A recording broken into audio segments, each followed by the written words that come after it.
ഈ മടുത്ത് ഞാൻ സംസ്കൃതം പഠിച്ചിരുന്നത് കൊണ്ട് അന്ന് കഠോപനിഷത്ത് ഞങ്ങൾക്ക് പഠിക്കാനുണ്ടായിരുന്നു. കഠോപനിഷത്ത് പ്രസിദ്ധീകരിച്ചിരുന്നത് പിന്നെ ശ്രീരാമകൃഷ്ണ മിഷനായിരുന്നു. അപ്പോൾ മിഷൻ്റെ മദ്രാസ്, മൈലാപ്പൂർ മദ്രാസിലെ സ്വാമിജിയായിരുന്ന സ്വാമി തപസ്യാനന്ദക്ക് ഞാനൊരു കത്തെഴുതി. എൻ്റെ പശ്ചാത്തലം ഇതൊക്കെയാണ്, എനിക്ക് രാഷ്ട്രീയം വേണ്ട, ഞാൻ സന്യസിക്കാൻ ആഗ്രഹിക്കുന്നു. എൻ്റെ പശ്ചാത്തലം കത്തൊക്കെ എൻ്റെ കയ്യിലുണ്ട് ഇപ്പോഴും. അപ്പോൾ ഈ വിശദമായ കത്ത് കിട്ടിയപ്പോൾ സ്വാമിജി വളരെ ഇമ്പ്രസ്ഡായി. അദ്ദേഹം എഴുതിയ കത്ത് തന്നെ I was very much impressed by your letter എന്നാണ്.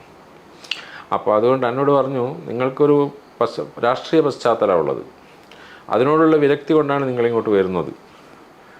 അപ്പോൾ നിങ്ങൾ ആത്മീയ അന്വേഷണത്തിനൊന്നും ഭാഗമായിട്ടില്ല, അതുകൊണ്ട് അതിന് നിങ്ങൾ സന്യസിക്കാനൊന്നും ഞാൻ നിങ്ങളെ നിർബന്ധിക്കില്ല. അതിന് പകരം നിങ്ങൾക്ക് ഞാനൊരു ഓപ്ഷൻ തരാം. You can stay with us. ആശ്രമത്തിൽ താമസിക്കാം. ആശ്രമത്തിൽ താമസിക്കുമ്പോൾ നിങ്ങളൊരു വിദ്യാർത്ഥി മാത്രമാണ്.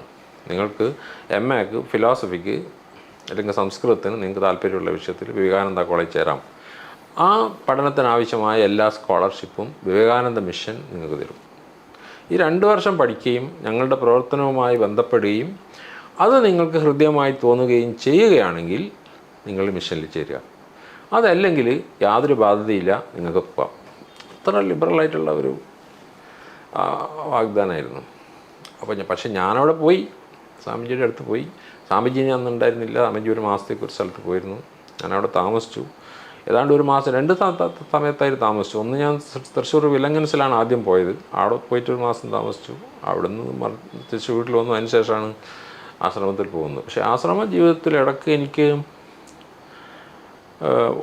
എന്നെ ഷോക്കഡായ മറ്റൊരു കാര്യം എന്ന് വെച്ചിട്ടാകുമ്പോൾ അന്ന് ബീഹാറിൽ നക്സലുകളുണ്ട്. നക്സലുകളെ വെടിവെച്ച് കൊല്ലുന്ന പരിപാടിയുണ്ട്. അപ്പോൾ ആ പരിപാടിയിലെല്ലാം അദ്ദേഹം ഇൻവോൾവ് ആണോ എന്ന് എനിക്കറിയില്ല. ആളൊന്നൊരു IG ഇവിടെ വന്ന് താമസിച്ചിരുന്നു ആശ്രമത്തിൽ. അദ്ദേഹത്തെ സ്വീകരിക്കാൻ എന്നെയാണ് ഏർപ്പാട് ചെയ്യുന്നത്. ഞാൻ അദ്ദേഹത്തെ സ്വീകരിക്കുകയും വരൊക്കെ ചെയ്തു. പക്ഷേ എനിക്കത് മടുപ്പുണ്ടാക്കി. കാരണം ഈ പോലീസ് ഉദ്യോഗസ്ഥന്മാർ ഇത്ര ക്രൂരമായി പ്രവർത്തിക്കുന്നവരാണ്. അപ്പോൾ ഈ ആശ്രമത്തിന് പിന്നെ അങ്ങനെ ഒരു ആത്മീയ പശ്ചാത്തലം മാത്രമല്ല മറ്റ് പശ്ചാത്തലങ്ങളും ഉണ്ടെന്ന് മനസ്സിലാക്കി എനിക്കത് മടുപ്പായി. അപ്പോൾ ഞാനങ്ങനെ അവിടെ നിന്ന് വിട്ടു പോന്നു. പിന്നെ മാത്രമല്ല, എനിക്ക് ആശ്രമത്തിന് അടിസ്ഥാനപരമായിട്ടുള്ള ബ്രഹ്മചര്യം പാലിക്കാൻ പ്രയാസമായിരിക്കുമെന്ന് എൻ്റെ സ്വജീവിതം കൊണ്ട് മനസ്സിലായി. ഞാനതുകൊണ്ട് തിരിച്ചു പോന്നു. അപ്പോൾ ഈ 2 കാരണങ്ങൾ കൊണ്ടാണ് തിരിച്ചു പോകുന്നത്. അതിനുശേഷം ഞാൻ നാട്ടിൽ വന്ന അധ്യാപകനായി. പിന്നീട് ഹൈസ്കൂൾ അധ്യാപകനായി.